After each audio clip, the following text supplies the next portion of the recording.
You didn't know about it, Claire? On the financial. Pulling up, you know I'm about to go get her.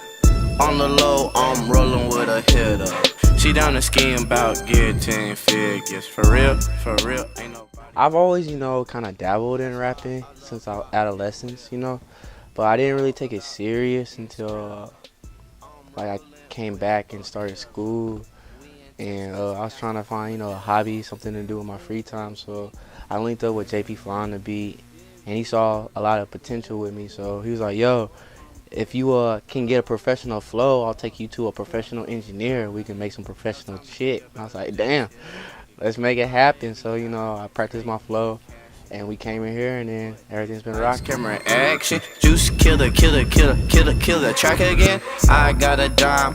I'm a military brat. I was born in St. Louis, but my dad, he got stationed all over the country. So I moved to England right after I was born. Then we moved to Seattle, St. Louis, and we moved a bunch of places. But eventually, my dad, he got a job at the Pentagon, so I went to high school over there in the DMV area. Then I came back, defense school at WashU. So I would say predominantly St. Louis and DC would be where I would say I'm from. We ride, that's my Bonnie, I'm her My birth name is Jordan. So when I went to college, I thought I was a rapper my freshman year. I was like, "Yo, my name is Gizmo Bitches." I got that inspiration from the Boondocks. There was an episode where Grandpa was Gizmo Bitches. So I was like, "Yo, that's type as fuck." But everybody was ragging on me, bro. Gizmo Bitches is such a whack ass name. So I linked up with some upperclassmen, and they're like, "Yo, you're Juice now." I was like, "No, I'm not. I'm Gizmo Bitches." But they call me Juice, bro. All the bitches like Juice. I got some pussy ass juice. So I'm like, "Oh shit, I'm Juice now." When I first started music, my producer would introduce me to all musicians, and I'd be like, "Yo, I'm the Noise," and I was hella arrogant. It was rubbing people off the wrong way. So I was like, "Yo, I'm gonna be subliminal with that shit." So I made it in Spanish, Juiceolito. I make sure I put the number 1 instead of I, because I'm number 1. I tell the host I'm number 1, so let them know. That's my Bonnie, I'm her Clyde. I definitely think love is pretty tight, getting turned's pretty tight. I just music for real. Me is expression, it's therapy. It's so I'm inspired, especially by all the things I grew up with, some of the projects that I thought were dope or something. I'm just trying to make my own, Big Chris Forever and a Day. I thought that was one of the greatest mixtapes of all time. Best Day Ever by Mac Miller. I thought that was dope.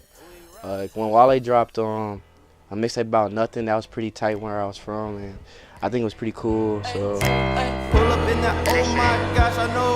my first mixtape is called The Incubation. I was reading somewhere before summer school started about an old philosopher who used creative incubation to, create his inventions or whatnot.